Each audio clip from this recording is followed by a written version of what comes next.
Prenons nos Bibles dans Exode chapitre 11, verset 7. Exode chapitre 11, verset 7. Alléluia. Nous allons ce dimanche 17 janvier 2021 commencer à partager sur le thème triompher en tout temps. Alléluia. Amen. Prenons nos Bibles dans Exode chapitre 11, verset 7. Si tu es là-bas, dis Amen. Si tu cherches encore, dis j'arrive. Si tu n'as pas de Bible, dis je rentre.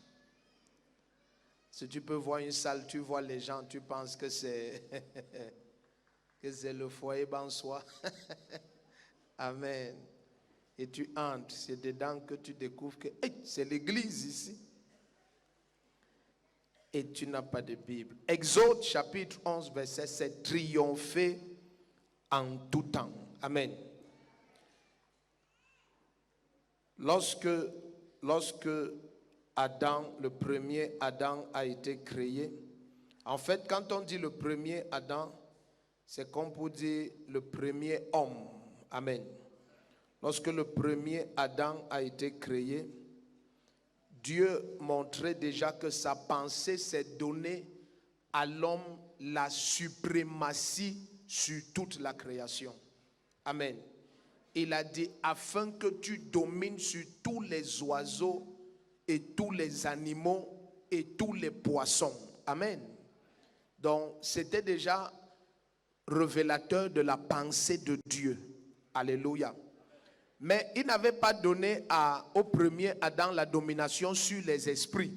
Non, il lui a donné la domination sur toute la création physique. Si tu es là, dis Amen.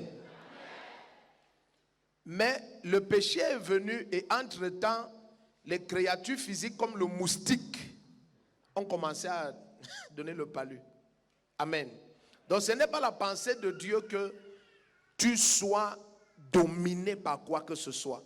Mais maintenant, Dieu, la Bible nous a montré, on a partagé ça une fois dans 1 Corinthiens 15 à partir du verset 43, que c'est ce qui est charnel qui vient avant. Ce qui est spirituel vient après. Amen. Donc ça fait que Dieu, dans sa pensée aussi, c'était que le premier Adam permette d'exposer Satan. Parce que dès que Lucifer a vu que la domination sur la création a été donnée à quelqu'un, il a séduit la personne et a pris l'autorité. Amen. Mais ce n'était pas cette personne-là qui était la pensée de Dieu. C'est plus tard, quand il va voir Jésus-Christ, qu'il va comprendre qu'il y a un second Adam. Il y a une deuxième nature. Il y a une seconde race. Il y a un autre être. Et ça, c'est toi et moi. Ton amen n'est même pas clair. Donc, maintenant, à nous, il a non seulement donné domination sur la création physique, mais aussi sur la création spirituelle. C'est pour ça que la Bible dit qu'il nous a établis au-dessus des trônes, des pouvoirs, des puissances, au-dessus de tout nom qui se puisse nommer.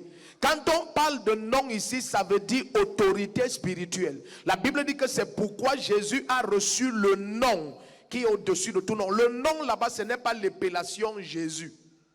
C'était déjà l'appellation qu'il avait avant. Le nom, c'est pour dire la place, l'autorité. Amen. Donc, il lui a donné la place, l'autorité au-dessus de toute autorité. Et Jésus maintenant a dit, en mon nom, allez. Donc, nous ne vivons pas sur terre en notre nom.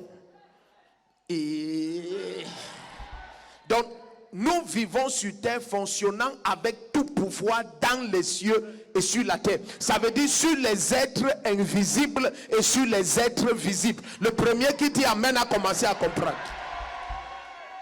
Alors suis-moi très bien, parce que jusqu'à présent ça paraît simple. Mais lorsque tu regardes beaucoup de chrétiens, tu as comme l'impression que ce qu'on vient de partager n'est pas vrai. Parce que tous les éléments physiques et spirituels triomphent d'eux. Quand tu lui demandes pourquoi tu es malade, il te dit, on a dit que c'est le moustique. Comment le moustique va venir te rendre malade? Ta foi doit commencer à être nourri de la bonne manière.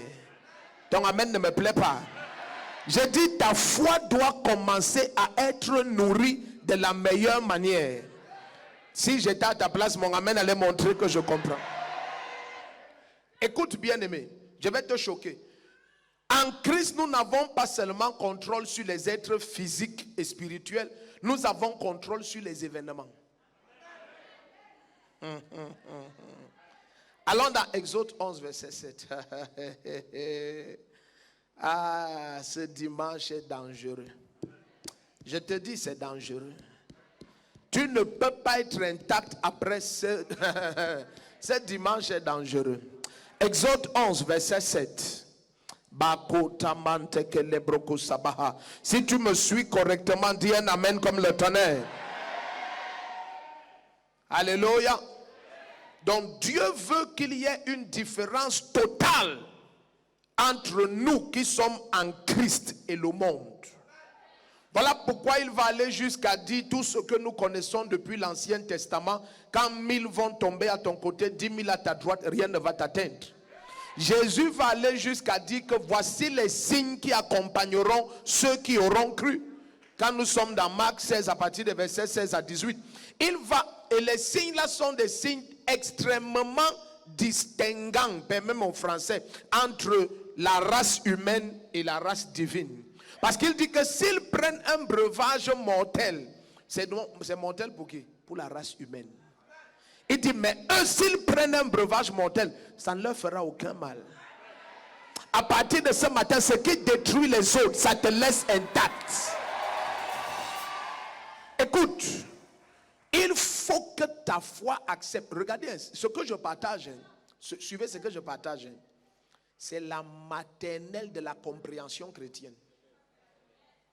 Vous avez suivi bien mes paroles. C'est la maternelle. Parce que Jésus dit, voici les signes. Ça veut dire que si on te regarde et on dit, voici les signes pour connaître que quelqu'un est par exemple ivre, n'est-ce pas? On va commencer à dire qu'il ne regarde pas droit, il titube quand il marche, il parle n'importe quoi. Vous comprenez un peu ça? Donc les signes, ce sont des expressions extérieures qui permettent à n'importe qui de te donner une attribution. Donc Jésus maintenant dit, voici les signes par lesquels vous reconnaîtrez ceux qui ont cru en moi. C'est comme si on dit, voici les signes d'un être humain. Il a le faciès comme ça, il se tient debout. Vous comprenez un peu? La colonne vertébrale est redressée, machin. Qu'est-ce qui te distingue des autres animaux? On te dit, voici les signes des êtres humains. Est-ce que vous comprenez ça? Donc dès que tu vois une créature comme ça, tu sais que ça c'est un humain. Et ce n'est pas un chimpanzé, ce n'est pas un singe. Maintenant Jésus dit, voici les signes qui accompagneront ceux qui auront cru. Il dit, en mon nom, pour montrer qu'ils ont autorité sur les êtres invisibles. Il dit, ils chasseront les démons. Un homme n'a jamais chassé un démon de Genèse 1 jusqu'à ce que Jésus parte dans Matthieu 28. Non, ce n'était pas possible. Tu vas prendre cette autorité où? Mais Jésus dit, c'est une autre race. En mon nom, ils chasseront les démons. Il va jusqu'à dire que la vie sera tellement en eux. Ils imposeront les mains aux malades. Et les malades vont guérir. Ta manière de dire amen, ça ne me plaît pas. Donc ça montre que la maladie est une invasion des ténèbres dans le corps d'un homme. Voilà pourquoi toi, la lumière du monde, tu entres en contact avec la personne et les ténèbres partent. Le premier qui dit amen, quelque chose se passe. Regarde. Et dit, s'ils boivent un breuvage mortel, ça ne leur fera aucun tort. Comment ça ne te fait aucun tort? Parce que tu n'es pas de cette race humaine. Ce qui les détruit ne doit pas te détruire. Le divorce qui les rend bêtes ne doit pas te rendre bête. La stérilité qui les afflige ne doit jamais t'affliger. Il y a une différence radicale entre ceux qui sont en Christ et ceux qui ne sont pas. Suivez-moi. Est-ce que vous savez que le salut du monde est retardé uniquement par les chrétiens? Romains 8, 19 dit que le monde entier soupire après la révélation des fils de Dieu. Ça veut dire que si les chrétiens, au lieu de continuer à jouer la religion comme ils jouent, à être charnels comme ils sont charnels, suis-moi, bien-aimé. Il y a une manière, tu es dans une famille, tout le monde souffre de quelque chose, sauf toi. Tu deviens le centre d'attention de la famille.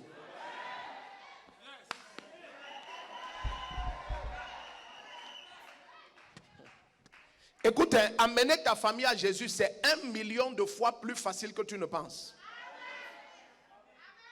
Mais si tu parles comme eux, tu dois souffrir comme eux. Si tu crois ce qu'ils croient et crains ce qu'ils craignent, tu vas souffrir comme eux. Même dans mes songes, si quelqu'un me demande tu es d'où, je lui réponds je suis de Sion. Même en route, devant Dieu, je n'ai jamais répondu je suis de l'ouest. Quel ouest? Je suis du nord. Sion est du côté du nord. Ta manière de dire amen, ça ne me plaît pas. Je suis de Sion. Et c'est vrai, je ne dis pas ça pour devenir, je dis ce que je suis. Si tu crois autre chose, tu es un menteur et ça t'engage. Je dis ce que je suis.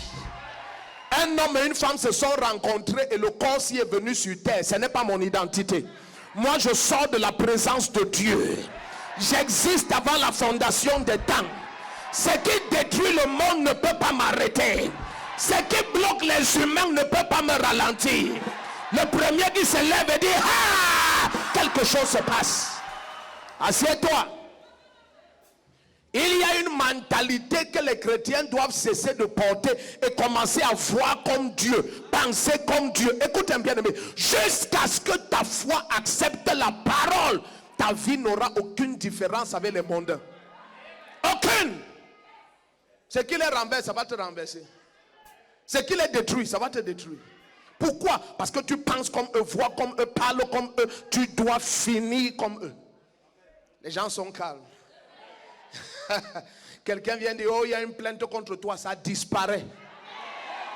J'ai des anges à mon service, j'ai dit ça disparaît. Et c'est comme ça tout le temps, ça disparaît. C'est pour ça que quiconque t'accuse, ça disparaît. Tu dis amen, tu ne dis pas c'est trop tard, ça disparaît. Quelqu'un dit hey, regarde bien aimé, il y a une dimension dans laquelle tu dois opérer. Ta foi doit devenir ferme, complète, totale, radicale et absolue. Quelqu'un se lève et dit je suis différent. Quelqu'un se lève et dit je suis différent. Assieds-toi. Exode 11 verset 7. Et une manière certains chrétiens échouent, ça crée la confusion.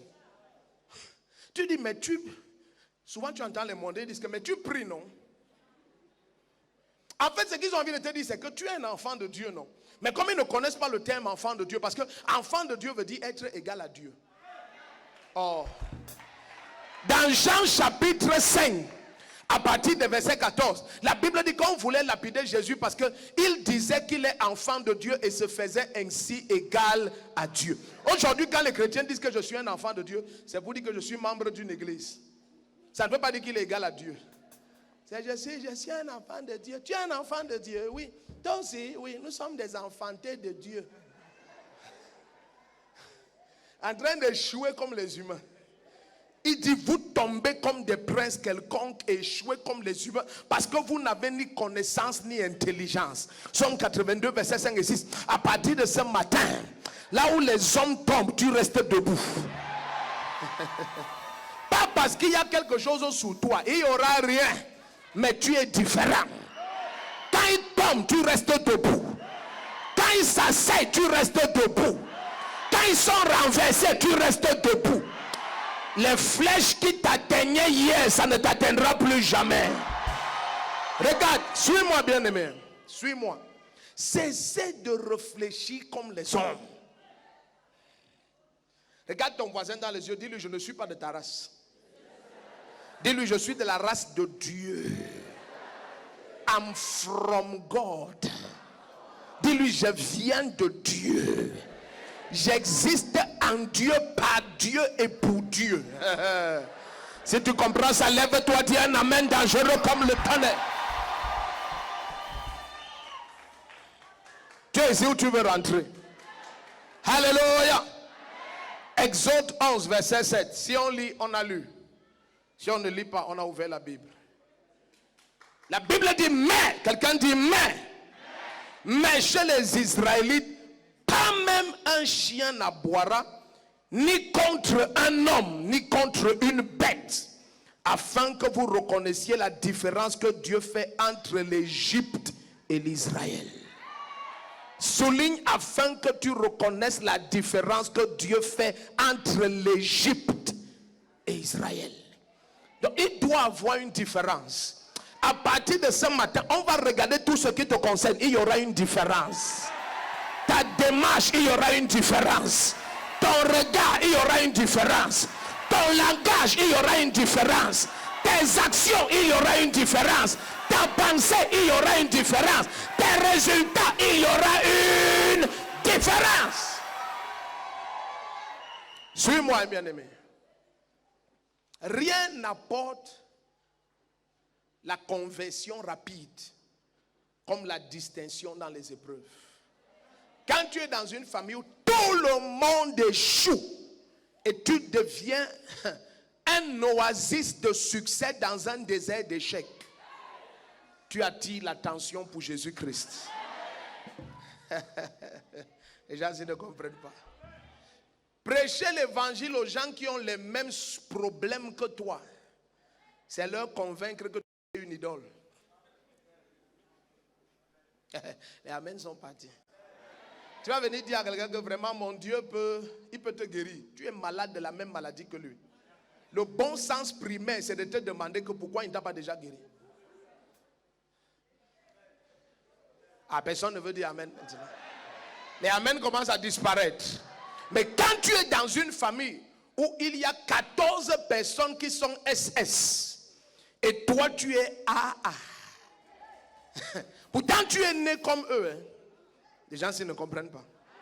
Pourtant tu es né comme eux. Tu es né comme eux. Tu es né SS.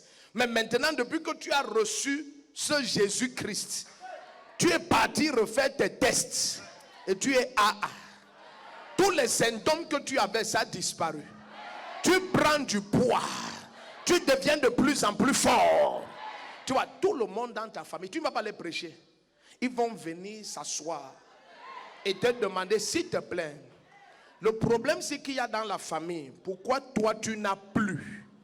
Ah, les gens ne comprennent.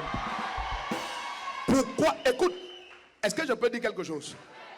Tout ce qui est commun comme problème dans ta famille, ça disparaît dans ta vie. Celui qui est capable de dire amen, ça se passe.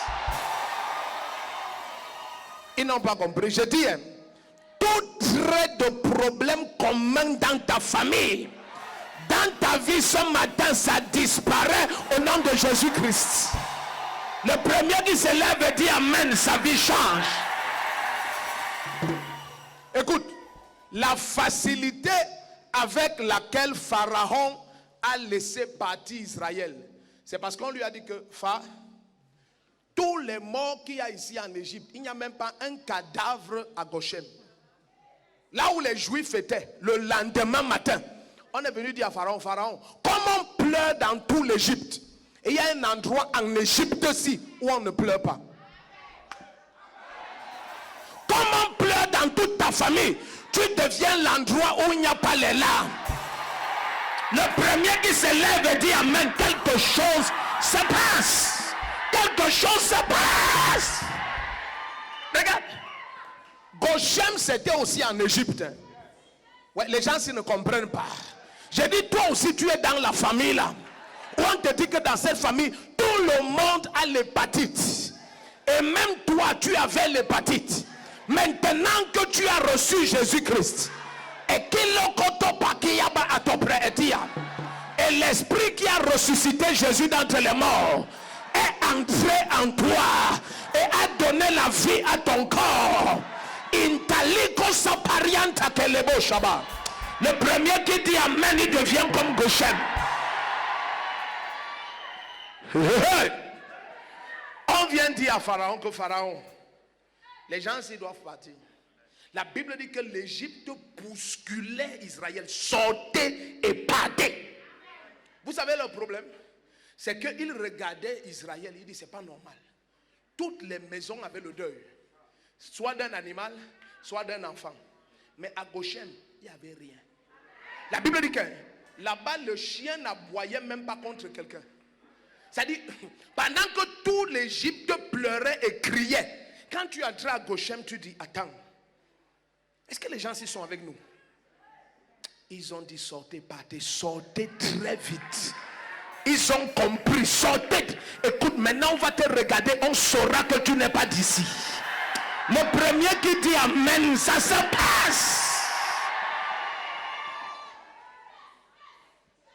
Ce qui retarde le salut de plusieurs dans les familles, c'est que la personne qui croit en Jésus dans la famille, tu ne vois aucune différence. Non, aucune. Quand je dis aucune, tu ne vois aucune. Depuis qu'il a cru, il n'est pas en paix. Depuis qu'il a cru, il n'est pas en joie. Depuis rien.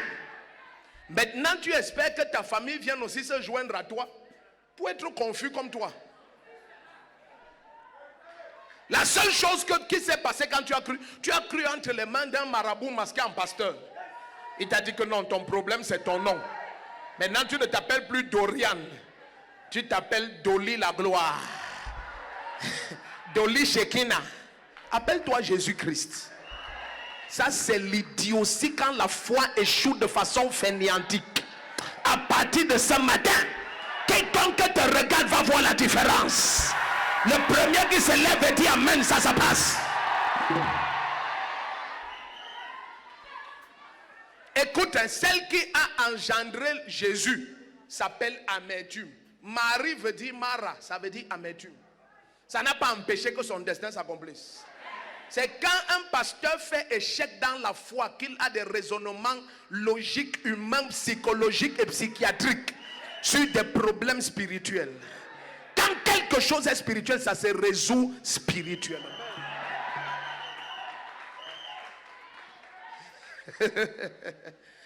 Écoute, Satan s'appelle Lucifer jusqu'à ce matin. Lucifer veut dire astre brillant du matin. Et il est le prince des ténèbres. Et son nom c'est astre brillant du matin. Et il n'a pas changé son nom pour dire astre brillant de la nuit.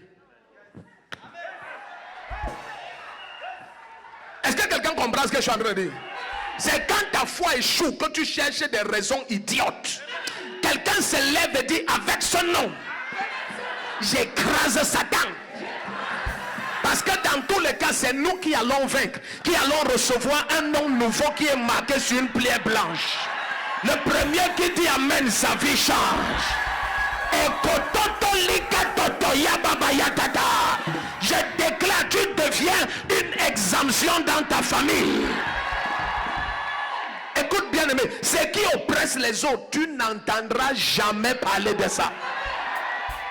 Est-ce que tu sais que c'est possible que tu es dans une famille, ça fait 5 générations, personne ne se marie.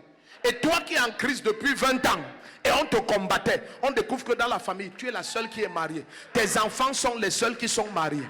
Alors tout le monde va venir te voir comme Nicodème la nuit. Et commencer à te dire, amène-nous là où tu pars. Parce que la différence est claire. À partir de ce matin, la différence devient claire. Le premier qui se lève et dit amen, ça passe. Assieds-toi. Quand la différence est claire, l'évangélisation est facile. Tu ne parles pas, tu te présentes. Et tout le monde te pose les questions. Quand ils commencent, ils te disent que ton église là, tu avais dit, c'est exactement où? Tu dis, je t'ai déjà dit. C'est comme ça que l'aveugle de Jean 9 disait que, mais je vous ai déjà dit que c'est Jésus qui m'a ouvert les yeux. Vous voulez aussi devenir ses disciples? Il dit, hey, dégage là. Disciple de qui? Nous savons que Dieu a parlé à Moïse, mais celui-là, on ne connaît pas d'où il est. Il dit, c'est étrange que vous ne connaissiez pas d'où il est, mais il m'a ouvert les yeux. Aïe, aïe, aïe, aïe, aïe, aïe, aïe, aïe, aïe, aïe, aïe. Quand l'exemption est là, le débat s'arrête. Suis-moi, ils vont commencer à... Tu leur dis, je t'ai dit que c'est à Mendon. Il dit, hein, comme nous sommes en cause, ce n'est pas à côté, mais Tu m'as dit que vous avez plusieurs cultes, non? Ce n'est pas un seul. Ce n'est pas le genre 6h, 22h là. Non. Premier culte même, c'est quelle heure? Ça a commencé. Tu lui dis, c'est 6h. Il dit, tout comme ça. Ah, vos églises là aussi, 6h, ce n'est pas tout. L'autre, c'est quelle heure? Tu dis 8h. Il dit, bon. Dimanche, comme je serai dans la zone de Mendon, je peux passer par là quand même. Tu ne seras pas dans la zone, tu viens là-bas, tu viens là-bas. Lève-toi, dis, tu viens là-bas, tu viens là-bas. À partir de ce matin, la différence sera claire. Assieds-toi. Ça, c'est quand la différence est claire. Il commence à sortir les techniques. Mais quand il n'y a pas de différence, tu pas regarder dans tes choses là. Et tu commences à dire un jour, dis à ton voisin c'est aujourd'hui. Cesse de dire les un jour. Dis c'est maintenant. C'est maintenant. La foi n'attend pas, la foi prend. Ton amen cherche mes problèmes, la foi prend. La foi prend. Intoparia atelekoziba. La foi prend. Si j'étais à ta place, mon amen allait résonner comme le tonnerre. Le Seigneur a toujours voulu qu'il y ait une différence. Toujours. C'est pour ça qu'il y a les textes comme le psaume 91. Je te dis la vérité à partir de verset 9 jusqu'à 10 là-bas. C'est pour ça qu'il y a des textes comme ça. Quand 1000 tomberont à ton côté, 10 000 rien ne va t'atteindre. C'est pour ça que Dieu a toujours voulu. La Bible dit dans Lévitique 10, verset 10, que je veux que vous fassiez la différence entre la justice et l'iniquité. Et je veillerai que la différence soit claire. Lévitique 10, verset 10. Est-ce que tu es où tu es rentré? C'est pour ça qu'il y a des textes comme 2 Samuel 3, verset 1. La Bible dit que la guerre dura longtemps entre la maison de David et la maison de Saül. La maison de David allait en devenant de plus en plus fort. Et la maison de Saül devenait de plus en plus faible. Quiconque te combat va perdre toutes ses ressources. Toutes ses ressources. Yes. David devenait de plus en plus fort. Very strong. Écoute bien aimé, ce qui amène cette dimension d'opération, c'est une foi radicale. Et une foi qui ne connaît pas non comme la réponse. Ma Bible dit dans 2 Corinthiens 1 à partir de verset 18 que Christ qui a été prêché par Sylvain et par moi n'est pas oui et non. Mais en lui, il n'y a que oui et c'est par son nom que nous disons l'amen pour sa gloire. Il dit Christ, c'est le oui de Dieu à toutes ses promesses. Donc quand je suis en Jésus-Christ, ça veut dire que toutes les promesses de Dieu pour moi sont oui. Quelqu'un se lève et dit oui. Quand tu connais ça, ta foi est facile à opérer. Parce que je suis en Jésus-Christ. Jésus m'a qualifié. Donc quand je vois une promesse de Dieu, je ne débat pas. Je sais que c'est oui pour moi. Donc quand il y a un non, je sais que ça ne me concerne pas. Écoute, alors mettez ça à l'écran, 2 Corinthiens 1, parce que la manière que tu me regardes. 2 Corinthiens 1 à partir du verset 18. Les brokomahasi bahatouche. Ta famille va courir à Jésus-Christ. Aussi vrai que Dieu est fidèle, la parole que nous vous avons adressée n'a pas été oui et non. Amen. Verset 19. Car le Fils de Dieu, le Christ Jésus, qui a été prêché par nous au milieu de vous, par moi, par Sylvain et par Timothée, n'a pas été oui et non. Mais en lui, il n'y a que. En lui, il n'y a que. Verset 20. Il n'y a pas de non en Jésus.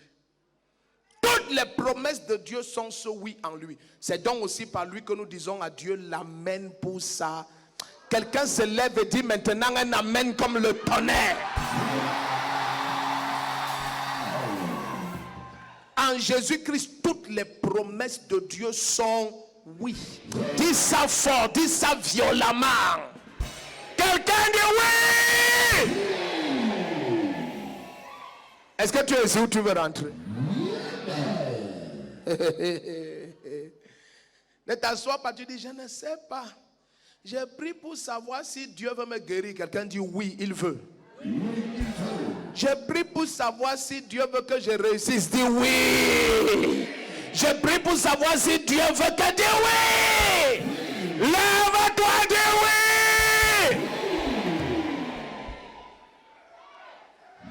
Écoute, toute l'énergie que tu gaspilles pour savoir si Dieu dit oui. L'autre jour dans Matthieu 8, le lépreux a posé la question à Jésus: si tu le veux, tu peux me rendre pur. Jésus a dit: je le veux. Le débat n'est pas sur ça. Le débat, c'est: est-ce que ta foi est déterminée? Lève-toi, dis oui. Dis à ton voisin: il n'y a pas de non. Assieds-toi. Regarde. L'entrée dans Exode 11, tu vas voir ça. Verset 7. Les komahasaprahosh. Endo bragade abalus kepraadesh. Tu es ici ou tu veux déjà rentrer à Rabat au Maroc? Beaucoup de chrétiens ont un seul problème: leur foi. Amen. Beaucoup de chrétiens pensent que quand tu reçois Jésus-Christ, maintenant, ça veut dire que tu restes à la maison et Dieu vient te rendre visite avec les paquets chaque jour. Amen. Non. Laisse-moi te donner la bonne image. Quand tu reçois Jésus-Christ, Satan et son armée marquent ton nom.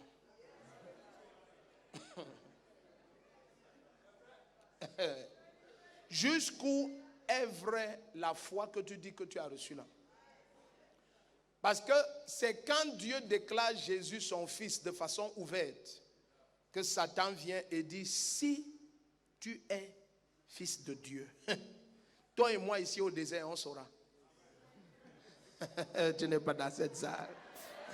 Tu es ici où tu es parti. Donc et qu'est-ce que Jésus nous a montré? Il nous a montré que à ce stade tu dois avoir une foi radicale dans la parole.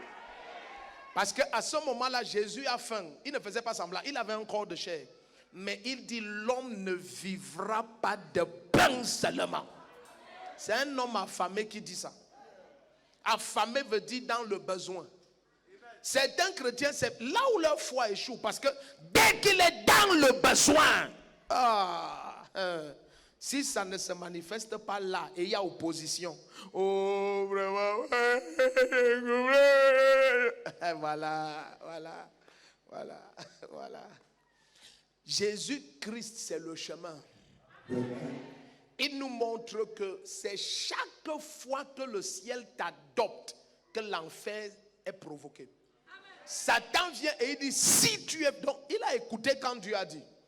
Il dit: si tu es fils de Dieu, change cette pierre en pain, tu manges. Jésus lui dit: l'homme ne vivra pas de pain. Il est en train de citer ce qui est dans Deutéronome 8 là-bas. Il dit: voici la parole en laquelle j'ai cru. Même dans le besoin, je ne peux pas me soumettre.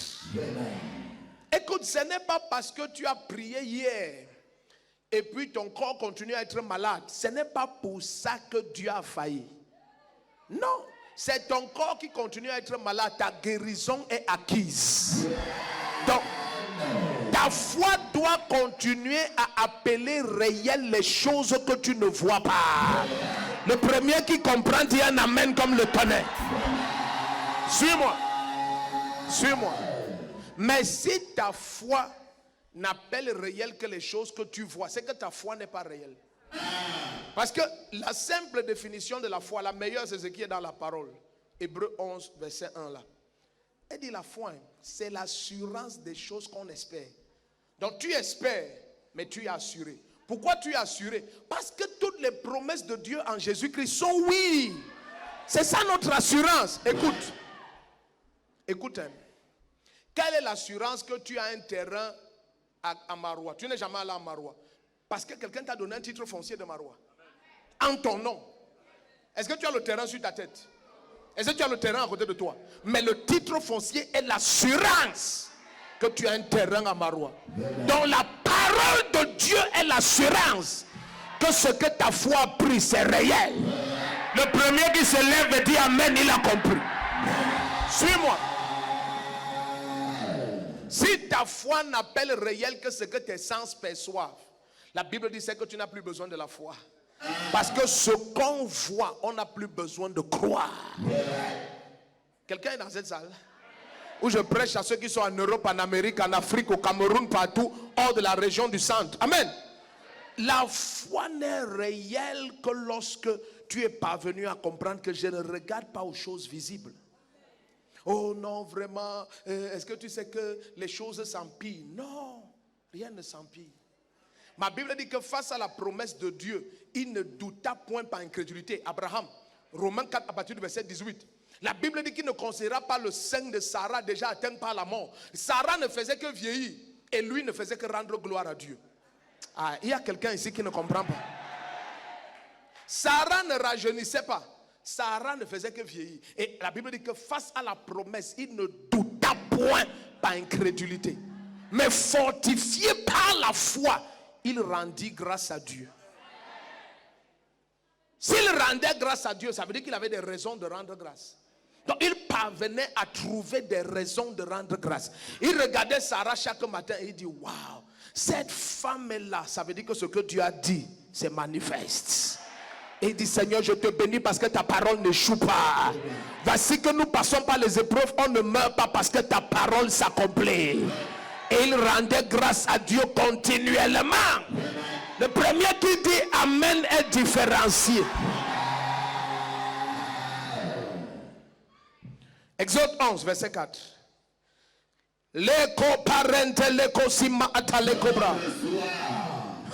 Tu as vu le début du verset 7 de Exode 11?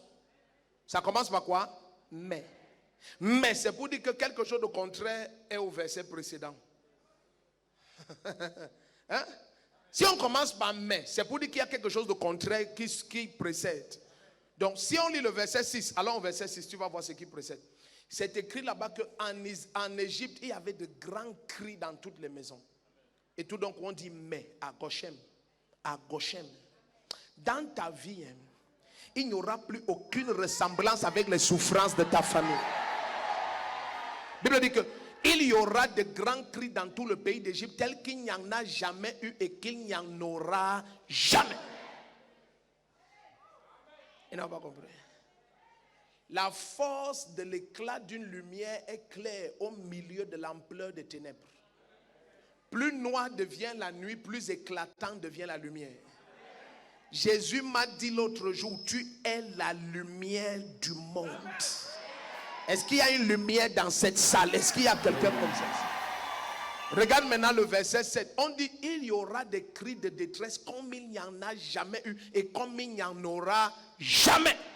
Verset 7 maintenant. Mais, quand on dit chez les Israélites, c'est pour dire à Goshem, là où ils habitaient, pas même un chien n'aboiera. Donc, pendant qu'on suivait les cris dans toute la famille, jusqu'à tout le monde croyait que c'est tout le monde qui souffre comme ça. On arrive chez toi, on dit, est-ce que tu es sûr que tu es de cette famille? Mais ça se voit que tu es de la famille, tu ressembles à tout le monde. Tu as la même tête que le grand-père et le père. Il n'y a pas moyen de te renier. Personne ne peut dire des bêtises. Tu as le faciès de la famille. Tu as la démarche tribale de tout le monde. Mais tout ce qui les afflige, même pas l'odeur. Est-ce que tu sais que la Bible dit de Shadrach, Meshach, Abednego que même l'odeur de la fumée, il n'y avait pas sur eux? Oh, c'était une situation qui tuait jusqu'à tuer même les sorciers qui jetaient les gens dedans. Est-ce que tu comprends ça? C'est-à-dire même les sorciers qui jetaient les membres de ta famille. La Bible dit que la situation là les tuait. Mais Shadrach, Meshach, Abednego sont venus entrer. Même l'odeur, même l'odeur. Si tu les voyais à la sortie de la fournaise et on te dit que ces gens sortent de la fournaise, tu vas dire, non, ils ne sortent pas de la fournaise. Quand on sort de la fournaise, il y a au moins l'odeur. Rien. Regarde bien aimé. Je suis venu te dire une chose. Cette année 2021, les gens vont douter si tu es de ta famille. Aucun malheur qu'il y a dans ta famille n'opérera dans ta vie. Le premier qui se lève dit Amen, le sceau est placé. La clé, c'est une foi tenace. Tenace. Pourquoi? Parce que L'ennemi bagarre dans la chair. L'ennemi cherche toujours à te convaincre que la vérité, c'est ce que les sens perçoivent. Mais ce n'est pas la vérité. La Bible dit que c'est Jésus qui est venu mettre en lumière la vie et l'immortalité. 2 Timothée chapitre 2, versets 8 à 10. Donc jusqu'à ce que Jésus-Christ vienne, toute la création était dans le mensonge. C'est pour ça que Jésus dit que je suis le chemin, la vérité. Pas l'une des vérités, la vérité. Et il dit sanctifie-les par ta parole est la vérité.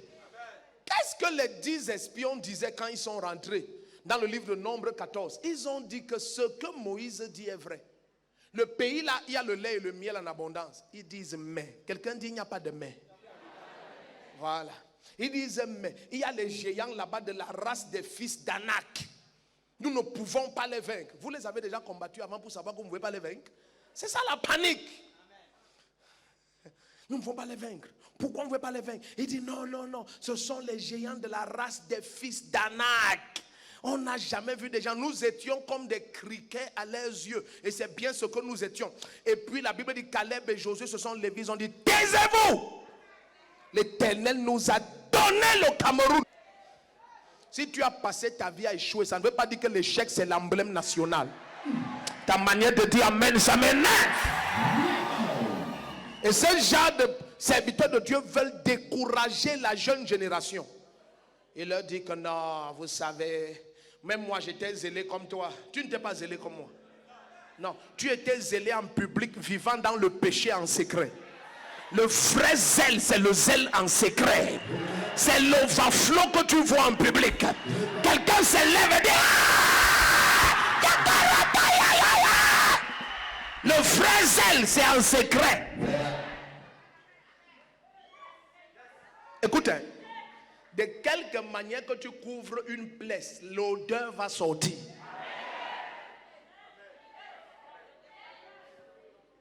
Quand certaines personnes, tu les vois échouer et ils veulent vous convaincre que c'est Satan qui est fort. Non, c'est sa vie de péché qui est forte. Pourquoi la vérité commence à déranger comme ça? Il y a des gens qui veulent vous convaincre que la grâce n'existe pas.